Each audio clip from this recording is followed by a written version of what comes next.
De hoy es un honor tener aquí, presentar a tres grandes colegas, amigos, aquí en Panamá y Chile, pero en Panamá también. El senador Jorge Pizarro, si me acompaña. Presidente del Parlatino, senador de Chile. El señor Severino Mejía, que nos acompaña por acá. El señor Severino Mejía, para muchos que lo conocen, para mí es una de las personas que más entiende, sabe y comprende en forma integral los temas de seguridad, poniendo además a las personas en el centro del problema. Bienvenido, Severino, un gusto tenerte aquí.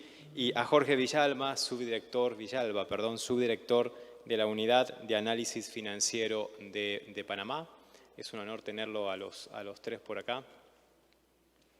Jorge. Con ellos vamos a hablar un poco sobre las perspectivas regionales en materia de seguridad o qué está pasando con la seguridad a nivel regional, y qué bueno tenerlo como en un amplio espectro. Por un lado, los temas vinculados al blanqueo de capitales con la UAF y en un lugar estratégico para toda la región como es Panamá. Por otro lado, la visión parlamentaria a nivel regional por parte del presidente del Parlatino, de cómo se trabajan las leyes modelos, cuál es el aporte del Parlatino para esta discusión de armonizar legislaturas en toda Latinoamérica y el Caribe, algo muy importante que tenemos que trabajar. Y también la visión integral, holística de Severino Mejía, también desde Panamá, pero con una visión que yo creo que Severino tiene una amplia visión porque viene del mundo académico, pero también viene del mundo de la fuerza pública, pero también viene del mundo privado y del mundo público al mismo tiempo. Así que es un honor tenerlos acá. Senador Pizarro, le dejo las palabras.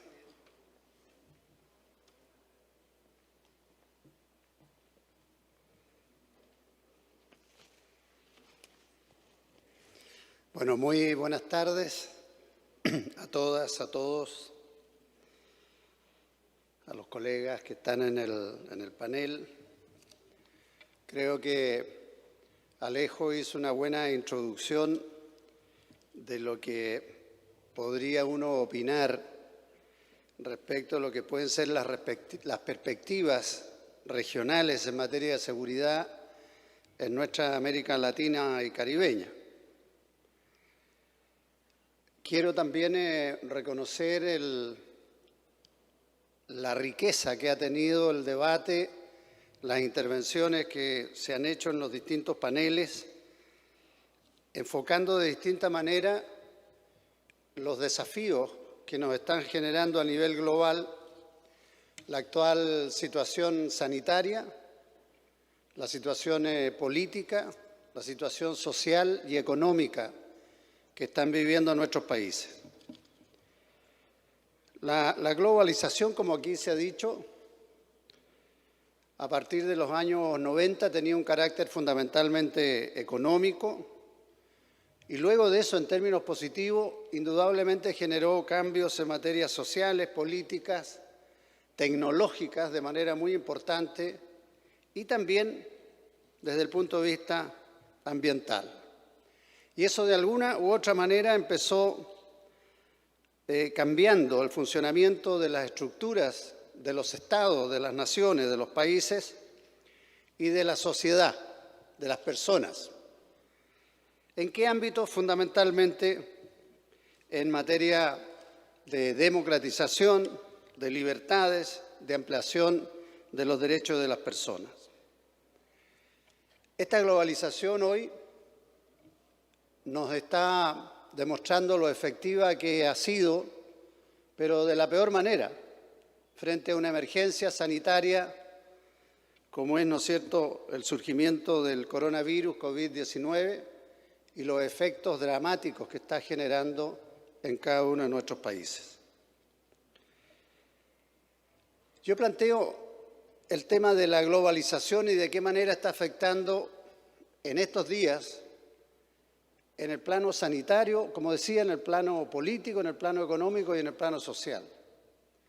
Y si uno piensa qué es lo que debiera la sociedad latinoamericana pensar hacia un futuro cercano, que permita tener una perspectiva en materia de seguridad en términos muy generales, necesariamente lo primero que tiene que concluir es que cualquier estrategia que se piense para los próximos años, primero tiene que enfrentar de manera eficiente la emergencia sanitaria.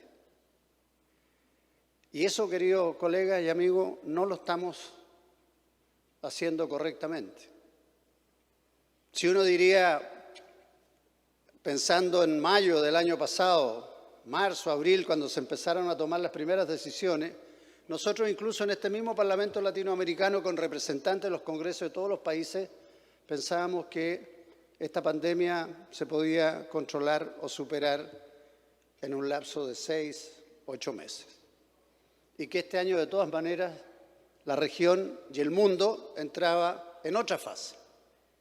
Bueno, vamos en la mitad del año y la verdad de las cosas es que nadie, de manera certera, puede asegurar cuánto más nos vamos a demorar en tener seguridad, tranquilidad, visión de futuro, estrategias que se puedan implementar, que no estén condicionadas o contaminadas por el tema sanitario. Y si uno habla de seguridad, obviamente que lo primero que tiene que hacer es pensar en la seguridad de las personas, como desde el punto de vista político planteamos hoy en la mañana. Aquí se ha hablado de todo tipo de seguridades, cómo combatir el cibercrimen, cómo nos vamos adoptando los progresos desde el punto de vista de las tecnologías, de qué manera se puede evitar o de qué manera se puede trabajar más colectivamente para atacar el crimen organizado, los lavados de activos, los abusos, el comercio ilícito, una serie de cosas. Pero desde el punto de vista político, en una instancia, en un foro político como este en el que estamos, el Parlamento Latinoamericano, o cualquiera que sea, o desde el nivel de los ejecutivos, la prioridad siempre tiene que ser las personas. Las personas.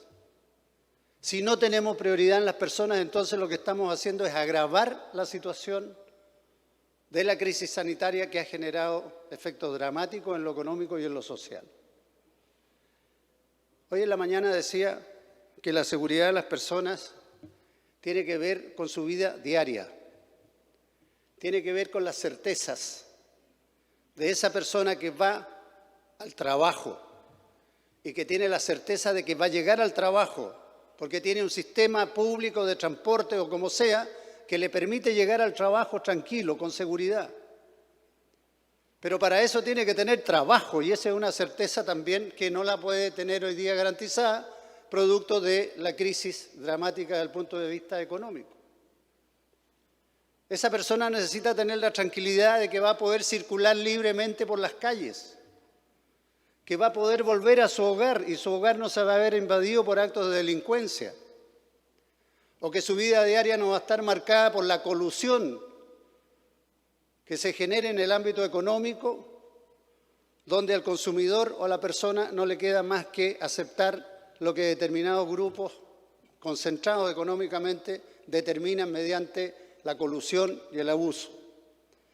Que el sistema público, las democracias, significa que puede garantizarle sus libertades individuales, la libre circulación, que pueda garantizarle la expresión democrática, aun cuando haya restricciones en sus derechos. Y esa tarea es responsabilidad de los sistemas democráticos, es responsabilidad de los congresos, es responsabilidad de los ejecutivos, es responsabilidad también de los ciudadanos. En nuestra Latinoamérica tenemos ejemplos para todos, de distintos tipos, de cómo se ha enfrentado la emergencia.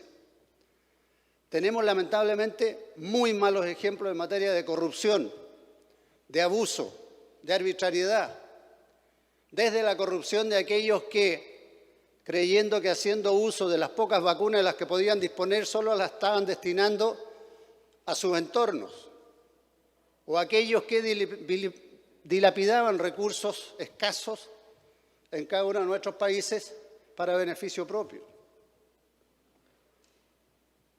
El tema de la seguridad y de una estrategia para nuestra región necesariamente pasa por un cambio, en mi opinión, completamente de lo que es el rol que tienen que jugar los estados, que tienen que jugar las autoridades, que tienen que jugar los congresos, que tienen que jugar el mundo académico, el sector privado, el mundo de la justicia, el mundo de las policías, es decir, todo lo que un sistema debe garantizarle a cualquier ciudadano.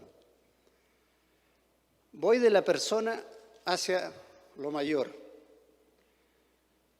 Nosotros hicimos en este Parlamento Latinoamericano muchos foros, muchas reuniones de evaluación, muchos encuentros buscando ¿qué? Generar una conducta coordinada de los estados, coordinada de los gobiernos, coordinada de los organismos internacionales, coordinada de los parlamentos a nivel nacional o regional. Y la verdad las cosas que hemos fracasado. Hoy día en Latinoamérica no tenemos una instancia de integración multilateral que permite una acción coordinada de los ejecutivos. La CELAC no existe. La OEA no tiene capacidad de decisión de implementación. Prosur, Mercosur, UNASUR, póngale todos los nombres que quiera. El multilateralismo, que debiera ser siempre un objetivo principal de nuestros estados, de nuestros ejecutivos, hoy día en la práctica no existe. No funciona. Solo está en la teoría. Entonces la pregunta desde el punto de vista del mundo político, ¿podemos construir una estrategia de seguridad subregional, regional, mirando al futuro? ¿Podemos ser capaces de garantizarle a nuestros compatriotas y conciudadanos de que van a tener certezas, seguridades, desde las personas, sus familias, el desarrollo, el mundo del trabajo, el estar inserto en sociedades que les garanticen sus derechos, en sociedades democráticas, que sus derechos van a estar garantizados? La realidad latinoamericana y los movimientos que estamos teniendo en todas partes de cualquier signo ideológico no están garantizando eso. No estamos siendo eficientes. Yo he querido salirme un poco del libreto de lo que es este seminario, pero es responsabilidad nuestra de los que estamos en la actividad política el representar o el hacer sentir lo que están viviendo millones de personas en cada uno de nuestros países. Sin acceso a las vacunas, y mientras no tengan acceso a las vacunas van a tener más inseguridades. No les va a estar preocupando el tema internacional, les va a estar preocupando su vida diaria.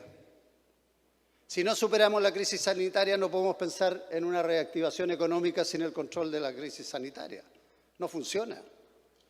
No funciona. No ha funcionado en ningún país, porque vuelve y vuelve y vuelve.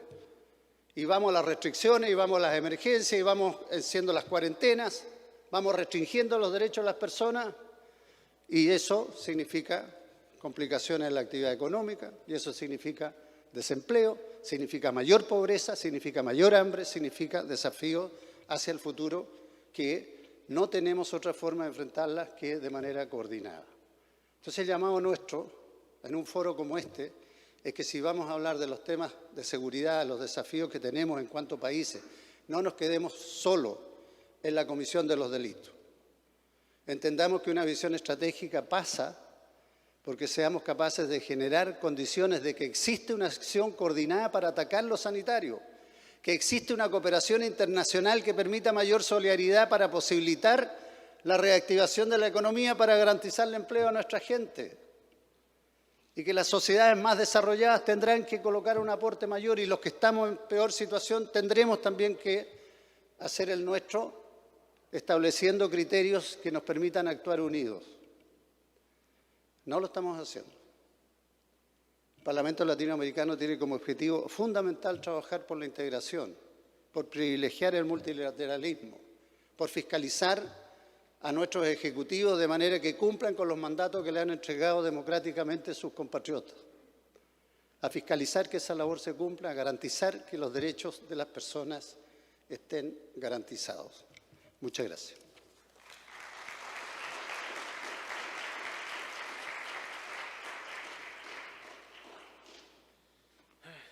Excelente, me transportó lo que decía, senador. O sea, poner lo que siempre hablamos nosotros, poner a la persona en el centro de la discusión, en el centro de la agenda, en el centro de la política.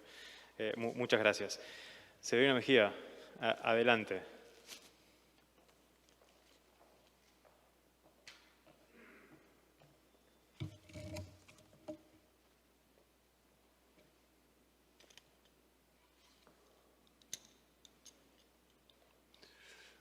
Buenas tardes a todos y a todas. Me quiero pegar a este refrán de forma optimista, que los últimos serán los primeros. En un periodo bastante extenso desde que inició el desarrollo de esta conferencia y planteando pues nuestro tema en esta última etapa de la conferencia en el día de hoy. Quiero, primero que todo, manifestarles que soy coordinador de proyectos y programas de seguridad y defensa adscrito a la Presidencia de la República y quiero aprovechar la oportunidad para agradecer al señor Robert Pittinger, presidente del Foro Parlamentario de Inteligencia y Seguridad, y al amigo Alejo Campo en darme la oportunidad de presentarles a ustedes algunas consideraciones y perspectivas de la seguridad regional e inclusive global, porque hay muchos temas de seguridad global que derivan en lo que podamos estar sucediendo en nuestra región.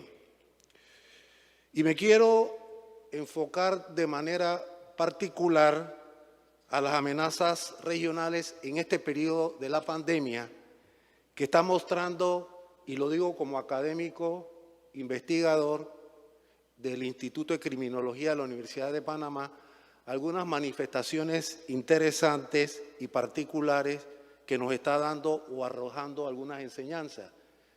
Y por eso es que me llama la atención y especulo, y lo expreso de manera subjetiva, que las organizaciones criminales o los carteles han tenido que leer El origen de las especies de Charles Darwin, de cómo poder evolucionar y adaptarse en una pandemia de carácter global que ha tenido grandes impactos en la economía. No soy mucho de hablar de reactivar, creo más en la reconstrucción de nuestras economías que han caído a los niveles en los cuales todos estamos padeciendo. Y en ese sentido, siendo el narcotráfico una de las actividades de mayor impacto en nuestra región, debo señalar que si bien es cierto, hubo una desaceleración en el año 2020 por el cierre de las fronteras, caso Panamá con Colombia, esto no significó que en Colombia la siembra de hoja de coca hayan detenido su proceso e impulso a tal extremo que las informaciones que hemos logrado revelan que hoy por hoy se están sembrando 245.000 hectáreas de hoja de coca que de alguna manera nos permiten entender cómo esta producción de hoja de coca, Panamá ha logrado tremendas incautaciones. En el año 2019, del 1 de enero al 30 de junio, se incautaron 30.4 o 32.8 toneladas de cocaína. En el año 2020, en el mismo periodo de tiempo, 32.8 toneladas. Y en este año, en el mismo periodo de tiempo, 63.4 toneladas de cocaína, lo que es el doble de lo que se ha incautado, siendo Panamá uno de los países que mayor esfuerzo está realizando en esta tarea que nos corresponde a todos. Y teniendo muy claro que el problema del narcotráfico, el problema de la violencia es un problema de salud pública, que si no es atendido de manera apropiada puede llevar a nuestra población consumidora a una pandemia o a una epidemia, si así se puede entender. Y nos permite de alguna forma establecer la relación de causalidad de esa producción de hoja de coca en el país hermano Colombia y las incautaciones pues que hemos estado realizando. Y que, como ustedes saben, el destino final es los mercados de Estados Unidos y Europa. Otra amenaza que debemos ponerle atención es el tema de la migración, que en Panamá desde hace 13 años comenzaron a darse manifestaciones de nacionalidades no tradicionales que llegaban a nuestro país. normalmente eran cubanos los que cruzaban o llegaban a nuestro país por avión. Pero comenzamos a observar presencia de africanos, somalíes, eritreos, etíopes, de Asia, de Bangladesh, de Pakistán, que despertó nuestra atención y que, sin lugar a duda, no solamente hoy día representa un problema de índole social y de carácter económico, porque con la obligación que tenemos de atender por razones humanitarias a estos migrantes, esto está arrojando una serie de gastos que en las circunstancias actuales en las que nos encontramos tenemos que darle atención a estos migrantes. Hubo una reunión recientemente por la preocupación del Estado panameño por la presencia de casi 10.000 migrantes en Colombia listos y a espera que Panamá abriera las fronteras para desbocarse a nuestro territorio, y el acuerdo era establecer cuotas de tal suerte que pudiesen cruzar 500 de estos migrantes. El problema no solamente es los aspectos humanitarios de estos migrantes que vienen buscando mejores condiciones de vida y aspiran a llegar a lo que se conoce al American Life, a lo mejor de los Estados Unidos. Y en este sentido nos llamó también la atención que al margen de poder atender de manera oportuna esta situación, no dejamos de ver el aspecto de seguridad, porque normalmente, y así ha sucedido, y lo manifesté, que los problemas globales son experiencias que reflejan en nuestra región, pueden venir infiltrados por los llamados lobos solitarios, aprovechando la coyuntura de migrantes, accesan y pueden llegar a la frontera de los Estados Unidos. Y eso tenemos que atenderlo. Y por otro lado, aquella configuración de personas que son explotadas en el tráfico humano por las organizaciones criminales, que muchas veces son dejados y abandonados. Estos migrantes atraviesan lo que se conoce como el tapón de Darién, que es una selva muy complicada, y se ha podido ver que el 33% de los migrantes son niños y niñas, y muchos de estos migrantes fallecen en la selva, mueren ahogados, picados por serpientes o cualquier enfermedad muy propia de las selvas húmedas, como representa en la parte oriental de Panamá este tapón del Darién. Así que esto nos puede mostrar el problema social que tenemos que atender.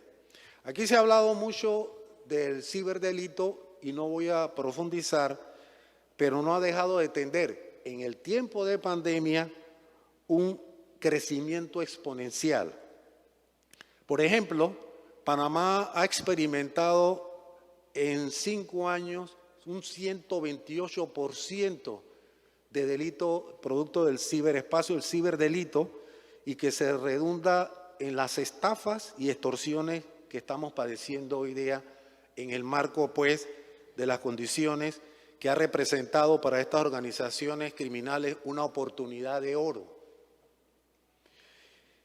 Si nosotros vemos que las empresas se han visto profundamente afectadas en sus actividades comerciales, se abocaron a desarrollar ventas por Internet, y eso ha tenido alguna repercusión en el comercio electrónico, afectando de alguna manera al comercio lícito. Y tal como se ha reseñado y señalado aquí en esta conferencia, es una condición sine qua non, importante, imprescindible, que nuestros países que no tienen la experiencia ni los recursos tecnológicos podamos recibir asistencia de los países que están mucho más avanzados en este sentido, porque el problema no es de ningún país, el problema es de todo, porque la amenaza no solamente es de Panamá o la región, es una amenaza global. De igual manera, queremos destacar un tema del medio ambiente, que en el pretérito era un tema que no estaba agendado. Hoy por hoy, el problema del medio ambiente, el cambio climático, tiene altos impactos que debemos atender por los efectos devastadores que causa en nuestro entorno, sobre todo en Panamá, por el tema de la tala. La selva del Darién es de las pocas que quedan en América y por lo tanto tenemos que ver los controles que tenemos que establecer y por eventos de explotación o desarrollo y búsqueda de oro que afecta nuestros recursos hídricos y por ende a los originarios que viven de la pesca, pues su vida gira alrededor de las actividades en estos ríos. Sobre el comercio ilícito, tuve la oportunidad, gracias a las invitaciones que me hizo el amigo Alejo, de participar en Centroamérica, en El Salvador, Guatemala, sobre este tema y que no hay duda que amerita nuestra máxima atención porque no solamente es el contrabando de hormiga, hoy por hoy es un contrabando a nivel de elefantes y no el hecho de que afecta hoy en pandemia las recaudaciones fiscales que deben derivar en la atención como objetivo estratégico de nuestros países en la atención sanitaria, que es la prioridad, este aspecto social, sino también en la salud.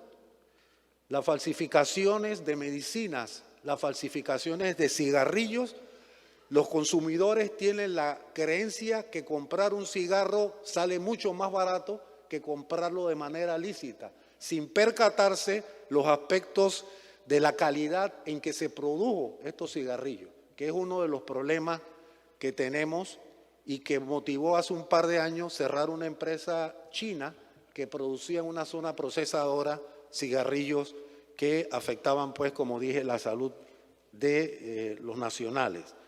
Entonces, frente a este problema, un país con una economía terciaria de servicio, con un sistema bancario muy robusto, con la primera zona libre del hemisferio, se han hecho tremendos esfuerzos de poder crear los protocolos y procedimientos para evitar que nuestra zona libre sea utilizada como plataforma para el desarrollo de contrabando y de cuestiones que son necesarias, como es el caso de los medicamentos.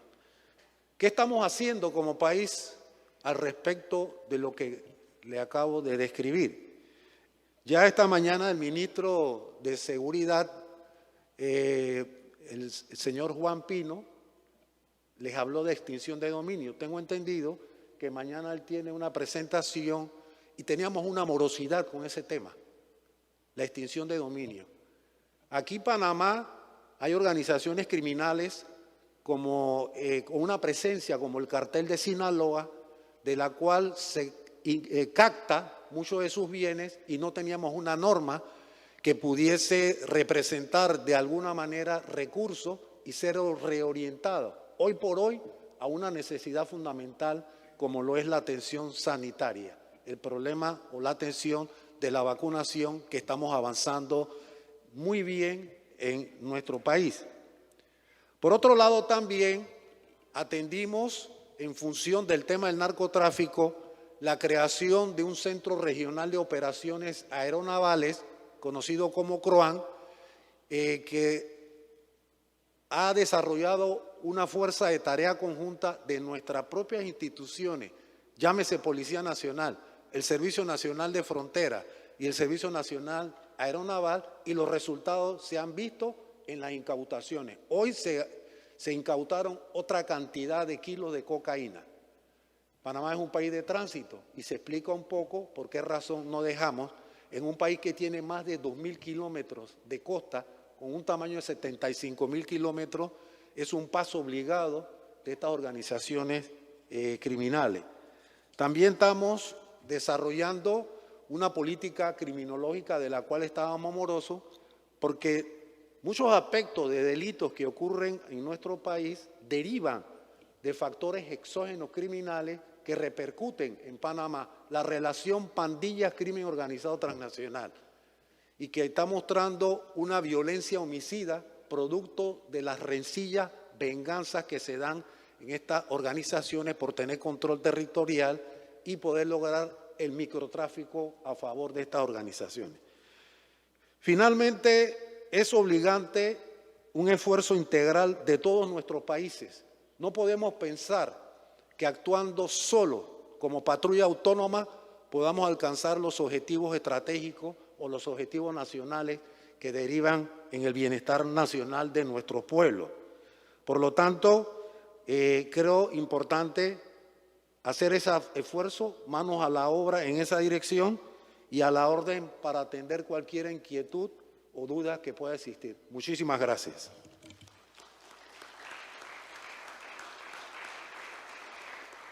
Muchas gracias, Severino.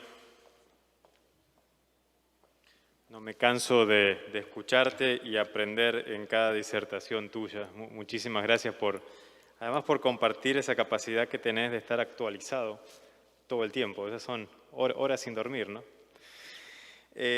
Para terminar el día de hoy, ya que hablamos un poco de lo regional, hablamos de la parte de seguridad, algo muy importante es el tema de blanqueo de capitales que se está dando en la región. Y bueno, Panamá tiene ahí un papel protagónico en esa agenda. Así que para eso invitamos a Jorge Villalma, subdirector de la UAF, de la Unidad de Análisis Financiero de Panamá. Adelante. Muy buenas tardes a todos. Sé que estamos en el cierre, así que inicio. Primero que todo, dándole las gracias a todos los organizadores del foro, ¿verdad?, Parlatino, de inteligencia y de seguridad. Y escuchando al senador, me trajo a colación una reunión que tuvimos a nivel regional, todas las UAS o WIF, ¿verdad?, de la región, valga la redundancia, porque de una manera u otra, al inicio del tema de la pandemia, nos vimos de una manera directa o indirecta casi todos afectados, en especial la Unidad de Análisis Financiero de Panamá.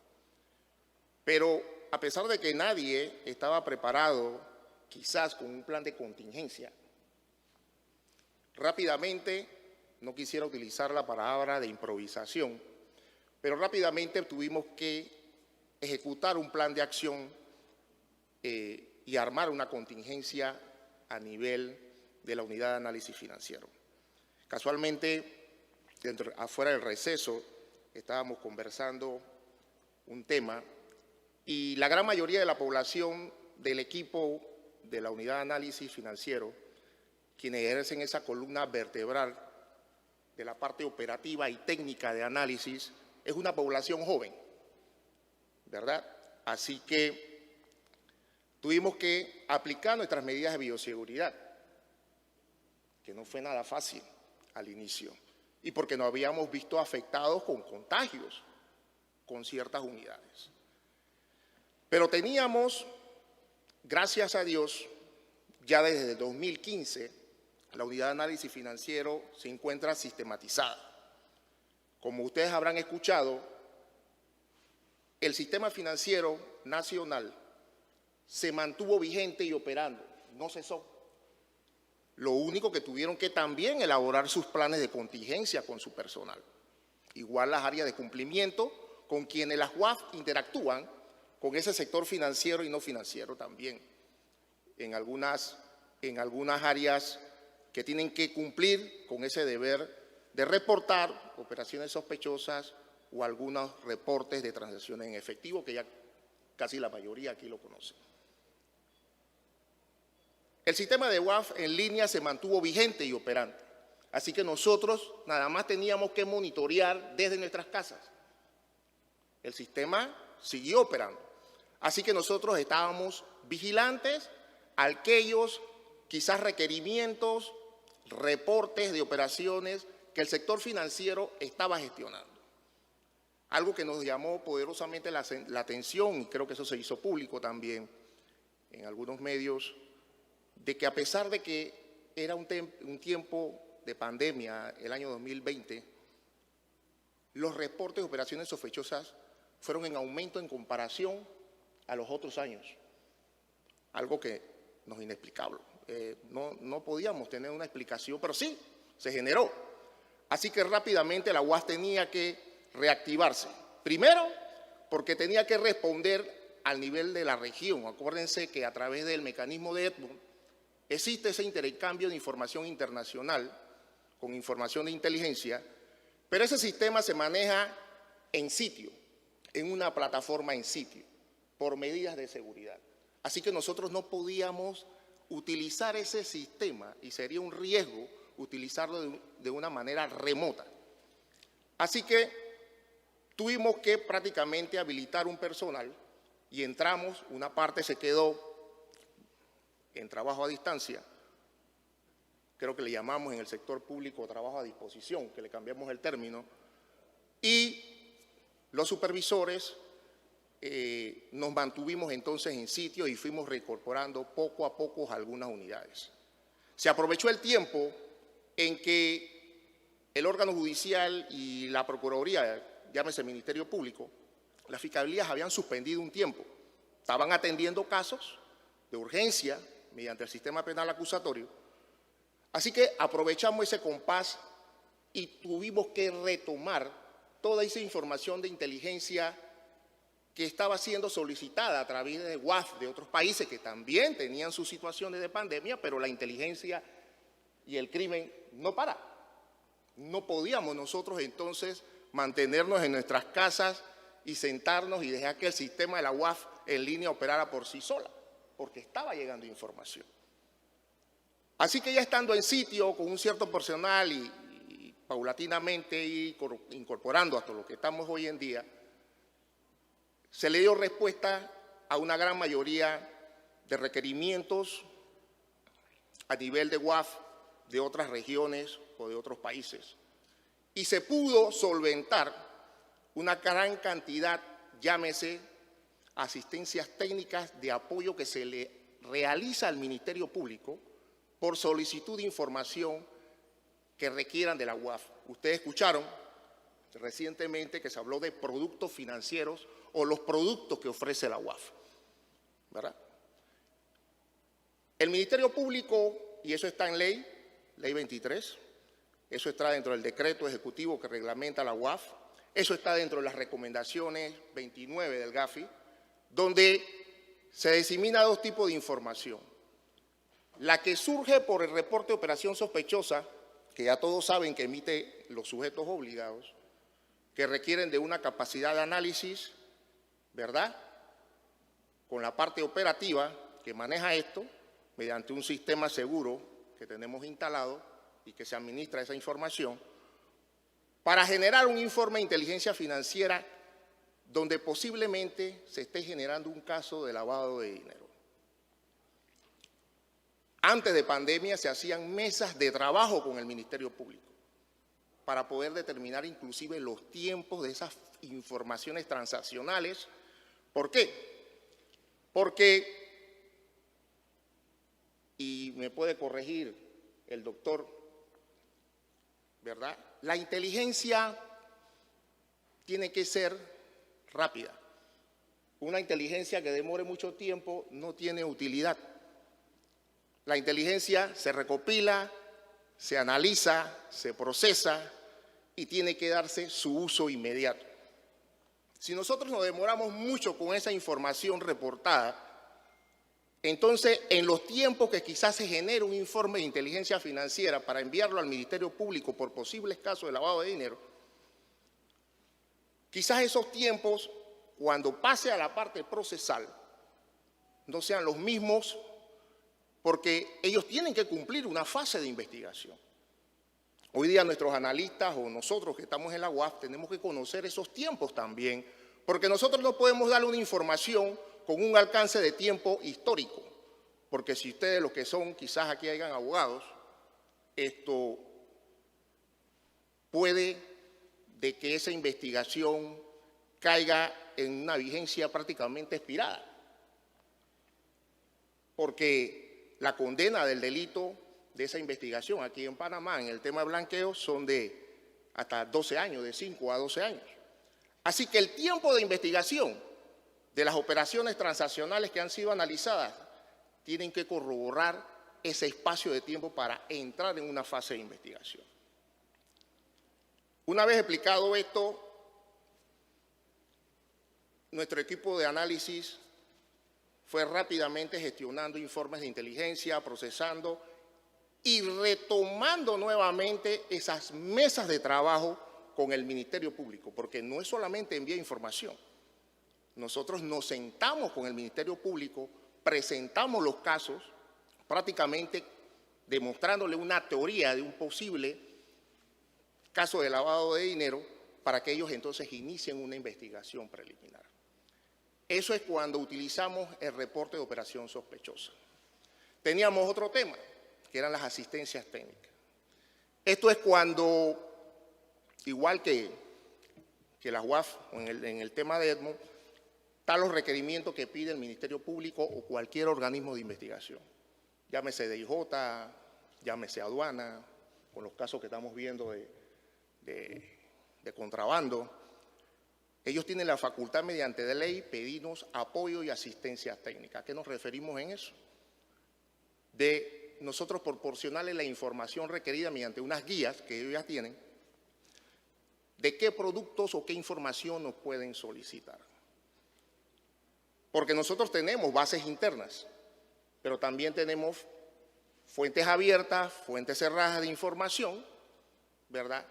Pero toda aquella que tiene que ver con instrumentos o información financiera, tenemos que solicitar a los sujetos obligados. Y eso requiere de un tiempo. Me gustó la presentación y cuando escuché al expositor que elaboró un tiempo en el área tributaria, en el IRS de los Estados Unidos, sobre el uso de herramientas tecnológicas para analizar este tipo de información. Como dijo Peter de la Cuesta, del FBI, quizás un análisis de estos puede demorar 30, 60 o 90 días. Pero si se cuenta con una herramienta sofisticada, los tiempos se acortan y ayudan más a los análisis para una posterior investigación que puede realizar el Ministerio Público. En materia de intercambio de información internacional, a través de Edmond, a pesar de que todo lo que estoy hablando ahora mismo tiene que ser posteriormente judicializado, nosotros hacemos una labor de inteligencia financiera. Pero toda esa información mediante informes, gráficos, trazabilidad, supuestas teorías enmarcadas en este delito económico, tiene que ser posteriormente judicializada por el Ministerio Público. Por eso es importante esa correlación que se estuvo explicando a través de Peter de la Cuesta, de todos los que formamos parte de este engranaje. Participan también organismos internacionales, porque como ya se ha mencionado y se ha hablado durante el día de hoy, esto es un delito transnacional. No solamente quizás el delito precedente se esté ejecutando en Panamá, sino una de sus fases dentro del lavado de activos. O quizás sí se esté cometiendo algunos de los delitos precedentes. En el caso de las asistencias técnicas, quizás esas investigaciones no vienen provenientes de un reporte de operación sospechosa. Quizás se esté llevando a cabo una operación por medio de un fiscal y existen como 5 fiscalías que son nuestros mayores usuarios, que nos piden apoyo. Llámese fiscalías de delitos relacionados con droga y les menciono a nivel de todo el país. Porque ellos no solamente tienen en la ciudad de Panamá, sino en todas las provincias o regiones. Fiscalía de Crimen Organizado, contra el crimen organizado, que son 2 fiscalías, entre ellas hay una especializada en blanqueo de capitales. Están las fiscalías en delitos financieros, que son como 3 o 4. Eso depende del tipo de fraude o delito económico que se esté cometiendo y la cuantía. Y está la Fiscalía Anticorrupción, que son nuestros mayores usuarios en pedirnos apoyo para realizar, primero, darle respuestas a cualquier información que nosotros tengamos en nuestras bases de datos y sugerir información financiera de carácter de inteligencia. Igual si hay que pedir información de manera internacional y el Ministerio Público nos solicita, nosotros pedimos de manera internacional, a pesar de que ellos tienen que cumplir con su asistencia judicial. Vuelvo y repito. Toda esta información es de carácter de inteligencia, no es elemento de prueba. Toda esa información tiene que ser judicializada. Nuestros informes tampoco no pueden ser utilizados en audiencia. Requieren de un informe de la División de Blanqueo de Capitales o del Instituto de Medicina Legal Forense, de la sección de auditores forenses. Todo este engranaje por eso es que tiene que trabajar coordinado. Y aún más cuando las operaciones de investigaciones no solamente se están llevando a cabo en nuestra región, sino que muchas de estas investigaciones guardan un efecto internacional. Quizás las operaciones se están llevando aquí localmente, pero también afecta a otros países de la región. Y hay que trabajar esos tiempos. ¿Qué hacemos aquí? ¿En qué fase estamos? Frases como hacemos el allanamiento, se revienta el caso localmente, ¿qué efecto puede tener si se inicia o se imputa el delito ya directamente en una fase de investigación, que se requiere todos los elementos de pruebas para poder imputar, porque si no el fiscal se va ahí a una audiencia de imputación sin los elementos necesarios? En esa fase estamos, aprovechando la coyuntura del momento a pesar de pandemia, de que la UAF, no solamente a nivel local, sino a nivel internacional, contribuya con los productos que ofrece, no solamente al Ministerio Público, sino también en aquellas asistencias que a través del Grupo Edmond, con otras WIF o UAF que requieren y que también de igual nosotros también solicitamos información, nos puedan suplir. Así que estoy abierto a cualquier pregunta en materia operativa y técnica del funcionamiento que estamos teniendo a pesar de la situación en tiempo de pandemia, porque la situación también nos llegó, pero el crimen no para y nosotros no podíamos tampoco descansar. Así que estoy a la orden a cualquier pregunta y gracias por la participación.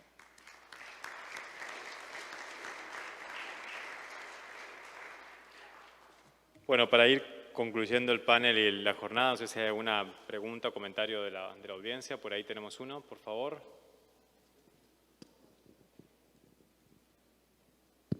Buenas tardes. Fabiola Valdés, de la Unidad de Inteligencia Financiera de México. Es para Jorge Villalba, sí, es una pregunta muy puntual. Ahorita que platicabas un poco cómo fue la reactivación de la unidad, pues fue inevitable pensar en cómo reactivamos nosotros o cómo no dejamos de trabajar durante la pandemia, porque justamente el crimen no se detiene.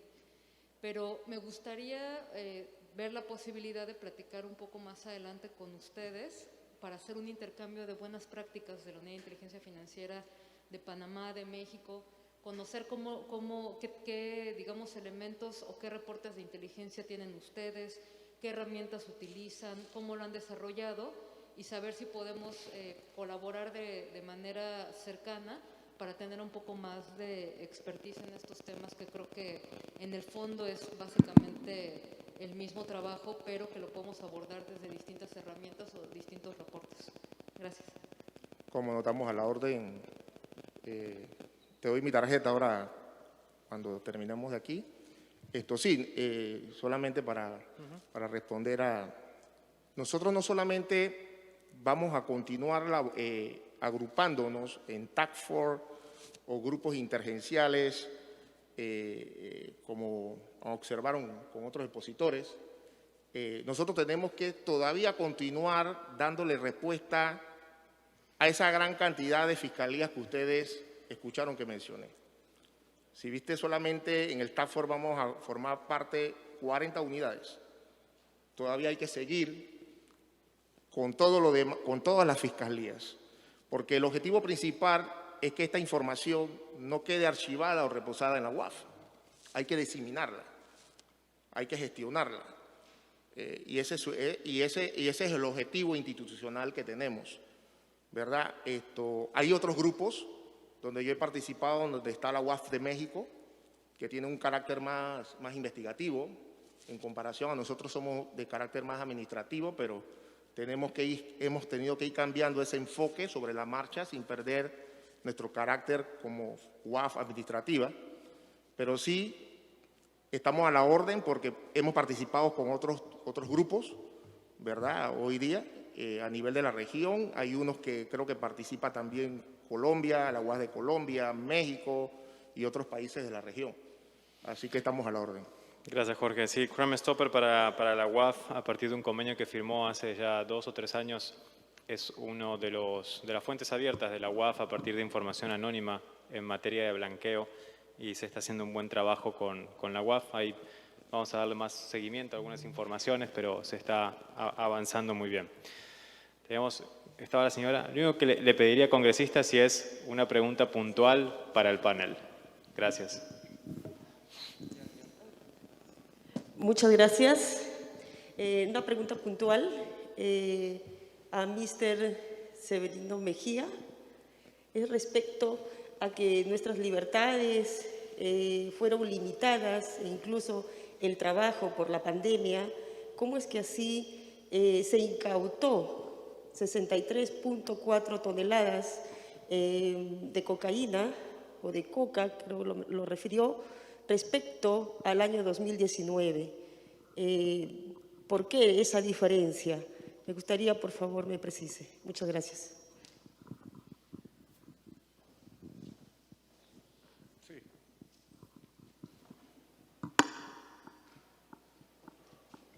Panamá históricamente ha sido una zona de tránsito. Hace muchos años atrás, las lanchas rápidas no se detenían en nuestro país. Por la presión que ejerce la Armada de Colombia y la presencia en aguas internacionales del Servicio de Guardacosta de los Estados Unidos, en un trabajo conjunto, hay una tendencia entonces de querer recalar en nuestras costas, y el Servicio Nacional Aeronaval, mediante el Centro de Operaciones Aeronavales llamado CROAN, podemos detectar con las unidades navales y los aviones, y este CROAN, o Centro Regional o Operaciones Aeronavales, llegamos a un convenio con los Estados Unidos que nos va a dar el soporte técnico de capacitación, de aeronaves y unidades flotantes que nos permitan llegar a la zona económica exclusiva. Por lo tanto, esta capacidad que estamos observando, más la inteligencia, más el trabajo coordinado con Colombia, trabajo coordinado con Costa Rica, trabajo coordinado con México, trabajo coordinado con los Estados Unidos, ahí vemos los resultados. Aparte que con la pandemia el año pasado estuvieron detenidos, al abrirse la frontera comenzaron entonces a mover las drogas, que están llegando entonces en las lanchas rápidas y que es lo que hemos podido captar. ¿Sí?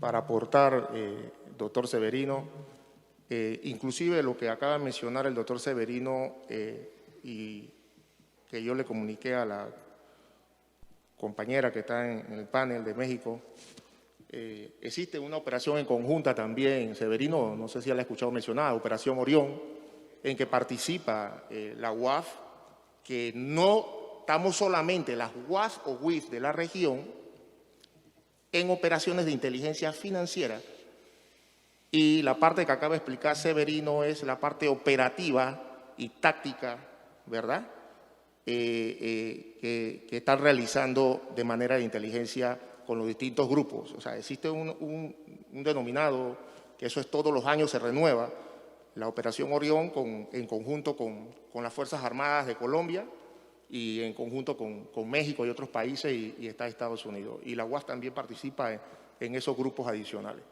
Sí, yo ahí sumaría a lo que decía Severino, la participación ciudadana.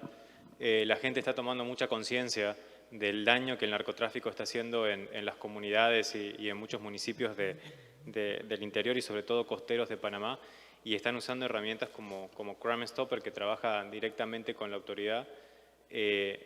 Encuentran una forma sumamente segura y totalmente confiable para poder denunciar, porque nadie quiere que una operación de narcotráfico se esté dando en el mismo lugar donde nuestros hijos viven. Es así de simple. Entonces, frente a esa posibilidad de riesgo para la vida de la familia, frente a la presencia de los narcos y de los cárteles en la zona, entonces la gente opta por denunciar. Pero cuando se encuentran con la necesidad de denunciar, obviamente tienen miedo, porque no van a ir a la policía de la zona ni a una fiscalía, porque se conocen todos, son poblados muy pequeños. Entonces la forma de hacerlo es a través de las herramientas de denuncia anónima, que esa información le llega a todos los equipos task forces creados adentro de la fuerza pública, algunos de los que mencionaba Severino, para automáticamente verificar y operativizar esa información. Conclusión, creo que la participación ciudadana tenemos que promoverla, fortalecerla mucho más en la región. La gente tiene mucha información, la gente tiene el 70% de la información necesaria y necesitan compartirla. Adelante. Muchas gracias. Me llamo Víctor González, soy diputado del Congreso de España, vicepresidente de Vox. En primer lugar, antes de formular la pregunta, mi solidaridad con los diputados del Perú, todo nuestro apoyo y nuestro deseo de que haya un proceso electoral limpio, transparente y sin dudas de corrupción como las hay ahora, increíblemente. No eran una o dos mesas. Yo tengo un documento de 67 páginas, más de 3.000 actas, donde la señora Keiko tuvo 0 o ningún voto y en la primera vuelta tuvo, y además otras fuerzas que están aquí hoy representadas. Ni un voto nulo, ni un voto en blanco, todos para el señor Castillo. Estadísticamente es absolutamente imposible. Lo único que pedimos es un proceso electoral y que el pueblo peruano soberano elija a quien quiera, pero sin dudas de la corrupción, que hoy son enormes. Y me gustaría que el presidente del Parlamento palatino responda a la pregunta del diputado peruano si exigen o no unas elecciones en Perú sin dudas de corrupción. Mi pregunta era al señor Mejía, en línea con lo que había comentado Joseph en su presentación sobre Venezuela. Usted ha hablado antes de 10.000 personas que iban a cruzar la frontera. Y le pongo un ejemplo, eso es lo que cruzaron la frontera de España desde Marruecos en 24 horas. Por cierto, Marruecos, país, se nos ha ido la embajadora, que está entre los 10 más corruptos del mundo, según el último informe de Naciones Unidas y el número 1 de África. Esas 10.000 personas, si he oído bien, hay gente que viene de Sudán, de Pakistán. El umbral de la pobreza está en $1,40 al día. En Sudán, más del 50% de la población vive por debajo de ese umbral. El transitar desde Sudán hasta Panamá o hasta la frontera de Colombia cuesta miles de dólares. La única razón para que eso ocurra es que son financiados. El único financiador que puede tener eso son las potencias que quieren desestabilizar las democracias y la libertad. Irán, por lógica, hay soldados sudaneses combatiendo en Yemen contra los saudíes, financiados por los iraníes. Era saber si tienen ustedes información. La primera pregunta sobre eso. Segundo, ¿cuánto cuesta a estos ciudadanos de Sudán o que vienen del East Coast de África llegar hasta aquí? Y si tienen información de cómo se financian, si es promesas de pago una vez que consigan llegar a los Estados Unidos o a su destino, o si esos fondos se les han dado por adelantado. Y luego ya una pregunta nada más que para terminar abierta. Hemos hablado de los ciberataques en la mesa de distintas maneras y nosotros lo sabemos. En España recibimos más de 40.000 ataques el año pasado, 52 críticos contra estructuras esenciales del Estado, que es decir, 1 por semana, y el origen siempre es Rusia. Cuando estuve en los procesos electorales de Ecuador nos dijeron que venían de China. Rusia, China se repite constantemente. ¿Qué nos cuesta demandar responsabilidades directas a esas naciones y por qué no lo hacemos? Nada más, muchísimas gracias. Muchas gracias. Dejo abierto la... ¿Severino? Claro que sí. Con respecto a Sudán, son nacionalidades que todavía no se han identificado. Más que todo son del Cuerno Africano, Etiopía, Somalia, Eritrea. ¿Cómo hacen? Salen de sus países, llegan a Brasil. Es ahí donde desembarcan y comienzan utilizando cualquier ruta, puede ser por Ecuador y llegar hasta Colombia. Ahí llegan y cruzan la selva a pie. Puede tomarle muchos días y es un calvario terrible. Es terrible ver a estos niños y niñas, muchas de ellas mueren y en ese sentido pues es de gran preocupación. En el año 2006, siendo viceministro de Gobierno, y observando el tema de Brasil, nos acercamos a la Cancillería brasileña para tratar de realizar una sinergia que nos permitiera trabajar de manera colaborativa sobre este tema. Y estamos hablando del 2006. Ya han transcurrido 15 años y todavía persiste a sabiendas que en Sao Paulo reciben pues vuelos de África. Y este es un tema que requiere el concurso. No sé si hay algún congresista de Brasil de este tema, ¿no? Tengo entendido, y no quiero ser iluso, pero tengo entendido que no necesitan visa. Entonces, esto es uno de los temas que puede contribuir a que estas personas lleguen. Llegan a veces sin pasaporte, sin documento, y lo poco dinero que tenían se los esquilman los coyotes, como le decimos, a los que los acompañan y los abandonan en la selva. Pero como vienen en grupo, se facilita y ya hay trochas establecidas entre Colombia y Panamá y llegan entonces a nuestra frontera. Gracias, Severino. Sí, esa metodología de no pasaporte generalmente lo terminan mandando por correo a México, a algún contacto de la propia estructura, porque un pasaporte cuando uno está en ese camino de migrante es valioso. Así que lo mandan a México y ahí se los entregan después. Bueno. Sí, por favor. No sé si está prendido, sí. Bueno, primero agradecer a todos los participantes de este foro.